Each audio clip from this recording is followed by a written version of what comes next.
Hi everybody, this is Tuesday, the 25th day of June, and I can tell you that the summer is on, the heat is on, friends, and it is keeping us nice and toasty.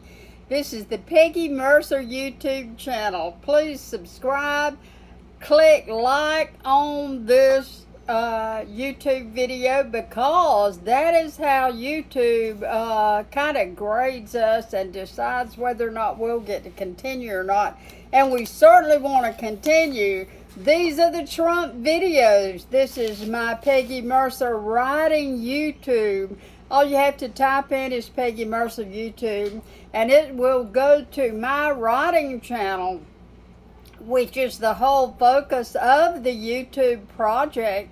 And also, though, I have started a series of YouTube videos about elect Trump.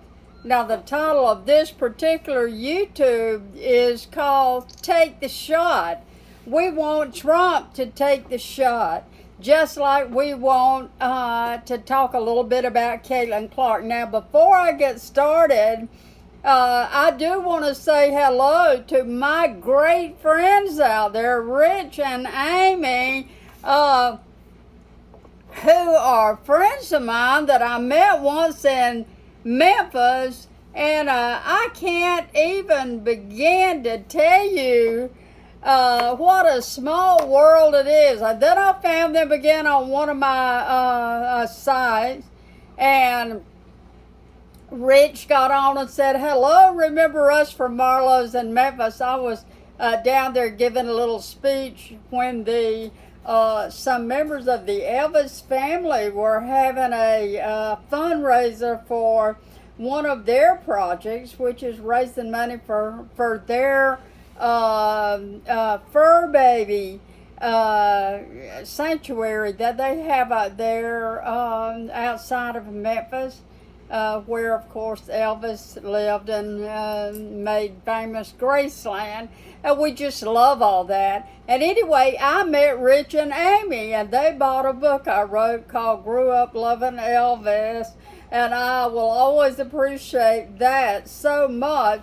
And they found me, and I found them on Twitter a few years ago. And so, hello, Rich and Amy. I love having you on here.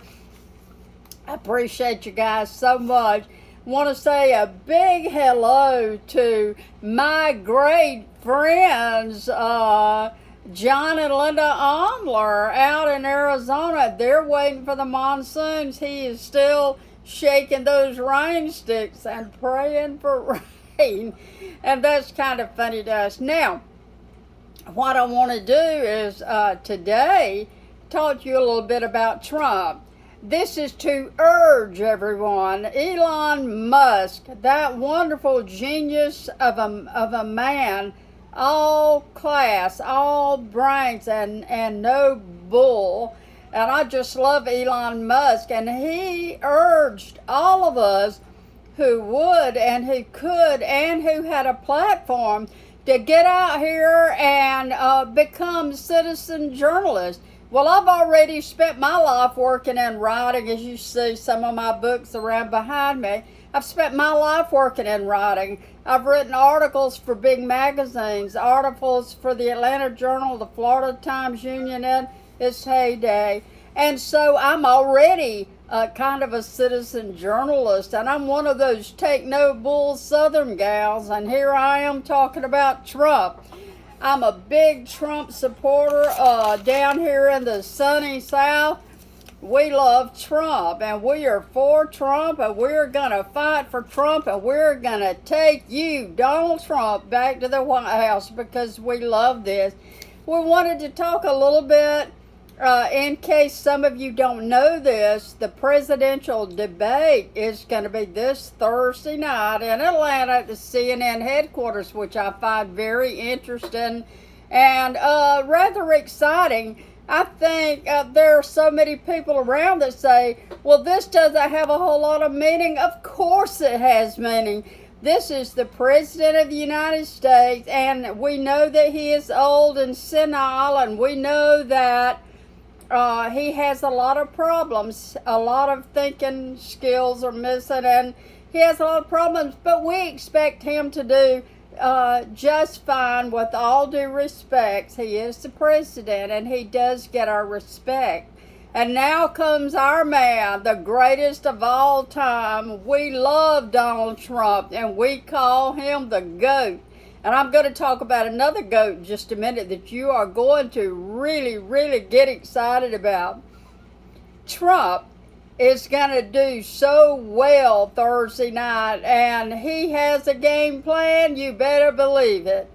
Biden has a game plan, if he can only remember it, and we hope that he can, because we want them both to do well.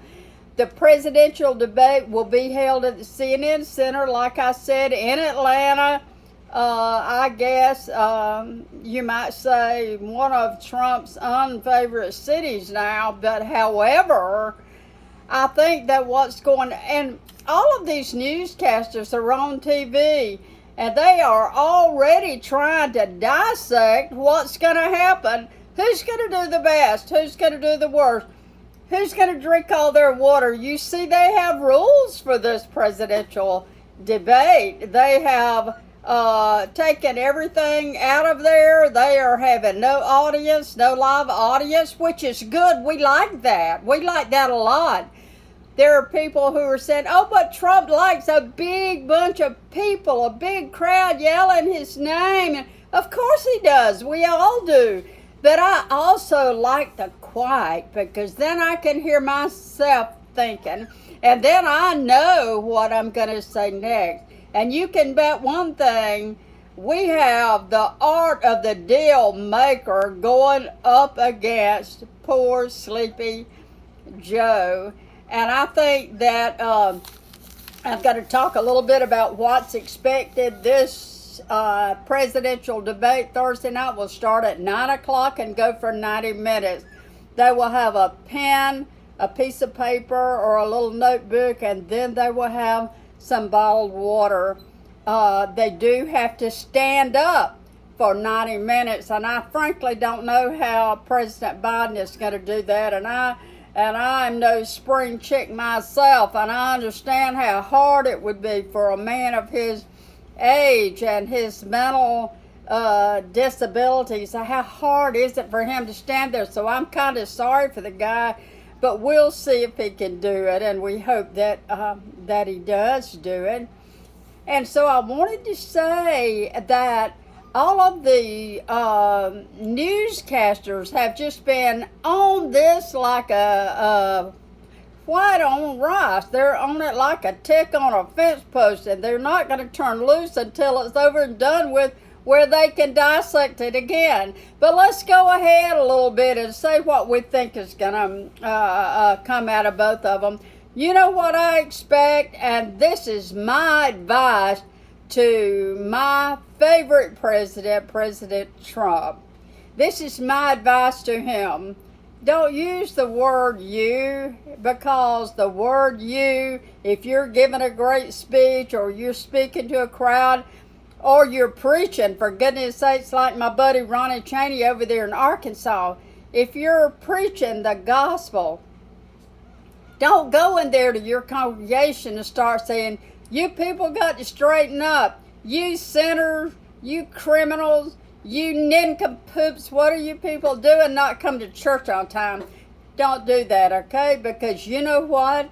The word you, and great speakers learn this right off the bat. When you use the word you, it engages the defense. And we don't want to do that. We don't want the other president to cross his arms and start saying, oh, my tooth hurts. We don't want to put him in a bad mood, because it seems to me like unless he's eating ice cream, he stays in a bad mood. So we want this thing to go nicely. I love debate. I want to hear them talk about the issues. I want to hear them talk about the border. Will Biden admit that he's got a major problem down at the border? I can tell you right now that I don't want 1,000 people to come stand in front of my door and just open the door and walk through. The United States of America is like our house. We can't afford these people. We cannot deal with the disease and the drugs. We have people in our family who have overdosed on drugs that have come across that border down there, and it breaks my heart what is happening in the United States of America because of that border crisis that was never solved. Of course, Biden is going to say, well, the Republicans will not pass the bill that I want that has the solution for the border crisis. Well, the reason is because he has another couple of zillion that he's trying to send to Brother Zelensky over there, who Hunter was working for the gas company making $50,000 a month. And listen, I don't have any friends who are dingbats like the people in the White House are right now, a bunch of dingbats, okay? I don't have any friends who are dingbats. I have people that you cannot pull the wool over their eyes because they're smart and they were raised in the country. Some of my friends were raised in the fields, working in the hay, baling hay, putting in tobacco, we call it here in the South, and hanging it up in the barns. You can ask my cousin, Tommy Grantham, about that, and he will tell you that he grew up hard, that he grew up in a wonderful family that taught him how to work, and now he owns a place down on the coast of Georgia.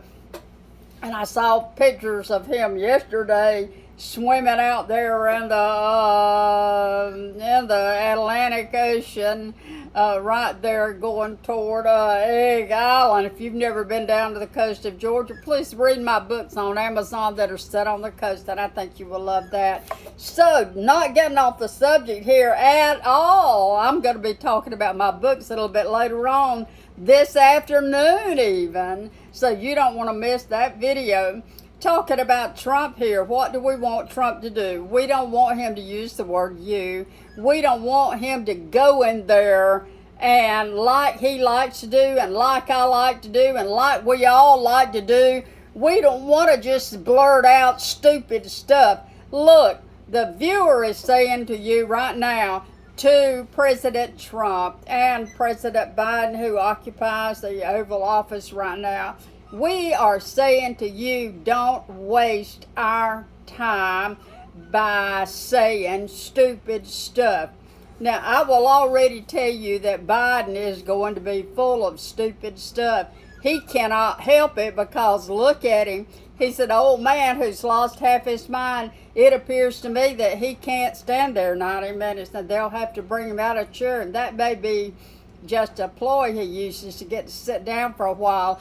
And we can accommodate that as long as they'll bring Trump one also. So what we're doing is we're going to play this straight and respectful. We want Trump to answer some issues about the border during the time that he was president. How many people were coming across the border? Give us figures. How much drug stuff was coming across the border? Give us an amount. Tell us how many pounds of cocaine came across that border during your time as the greatest president in United States history. And Biden is going to, I feel like, Biden is going to have a lot of trouble staying on task in the past year, especially. He seems to have lost a lot of his cognitive skills, and I think that he is going to have a lot of trouble staying on task, and he's not going to know where he is. Trust me, he's going to be as lost as he could be. And I want to close in saying this. I am a basketball fanatic. You folks all know me. You know I love basketball. Many moons ago, I was a basketball cheerleader in high school, and I absolutely loved that game. Had I been 6'4", I could have played on the team with my favorite shooter, Gene Woodward, who is married to this fun guy, Jim Folds, down in Tallahassee, Florida. We just love Jean. And I think about her all the time while I'm watching these kids out there playing. I especially love Caitlyn Clark. Not only is she a wonderful young lady from a good family, she's got wonderful manners. She is definitely a team player. She throws them the ball and lets them shoot when she's got a clear shot. And here's what I say about her. If you get a chance and there's an opening, take the shot. Take the shot. Don't let your coach, who might even be a little bit jealous of you or who might really, I don't know how many years she's been doing this, but let your girl go. Let Caitlyn Clark take the shot so you can win the games. If Caitlyn Clark's teammates are taking the shot, most of the time they're ringing their shots. So this is a team effort. We do know this, but we also know that we are watching Caitlyn Clark, possibly the greatest female basketball player of all time. I'm proud that the referee organization and the rules committees have stood up and said, we're not having this rolling heads around and this ugly stuff. You don't have to throw one of your opposing team members down on the basketball court because you didn't get the shot you wanted, or because you thought she was looking at you funny, or because your false eyelashes fell off and she doesn't have any on. Stop it, okay? You girls on the other team should be ashamed of yourself if you're hating on Caitlyn Clark. You are looking at the greatest basketball player of all time, and here's my advice to you. Back up and examine yourself. Ask yourself, why am I trying to be a bully against Caitlyn Clark? Why don't I work on my game and try to elevate my own image and my own self and get away from all that narcissistic stuff? And let me tell you something. Some of the other players are doing good. I just love seeing Caitlyn Clark with Aaliyah Boston. I've always loved Boston. I've watched her through the years playing, and she is an excellent ball player and an excellent person. Hello, Aaliyah and Caitlyn Clark. May God just elevate your game and bless you as you work intelligently and mind your manners and remember your raising. And it would do well if the girls on some of the other teams would remember their raising. And maybe they didn't have such a good raising. Hey, don't take it out on us. I'm telling you, to Caitlyn Clark, take the shot, okay? You want your team to win? Take the shot, honey. Now, I want to close by saying Trump is going to make the closing statement in the presidential debates. During this debate, I want Trump to take the shot. I know he's been advised. I know he's being trained, so to speak, and schooled, so to speak, in debate, and he's being reminded of what makes a great debate.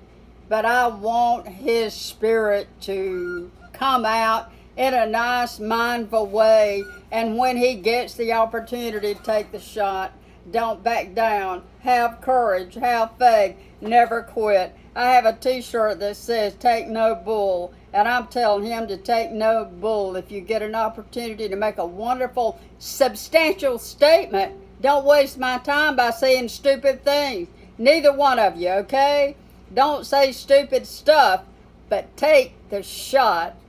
Thank you for watching my videos. Subscribe and click like. I'll be back later this afternoon. Guess what? I'm coming back with a writing video about writing a children's book. See you then.